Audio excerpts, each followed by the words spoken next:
মাথা ব্যথা দূর করার জন্য কোনো দোয়া আছে কিনা, যে দোয়া করলে মাথা ব্যথা ভালো হয়?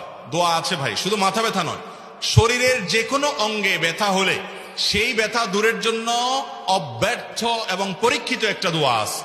সেই দোয়াটা হলো আউযু বিইজ্জাতিল্লাহি ওয়া কুদরাতিহি মিন শাররি মা আজিদু ওয়া উহাযির। 7 বার পড়বেন।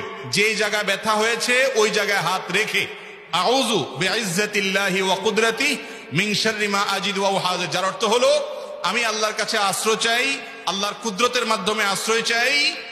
কিসের থেকে? আমি যে ব্যথা অনুভব করছি এটা থেকে। একজন সাহাবীকে নবী সাল্লাল্লাহু আলাইহি ওয়াসাল্লাম দোয়া শিক্ষা দিয়েছেন, তার ব্যথার জায়গায় তিনি হাত দিয়ে দোয়া পড়েছেন, তারপর তাকে আল্লাহ তাআলা পরিপূর্ণ শেফায়ে কামেলা দান করেছেন।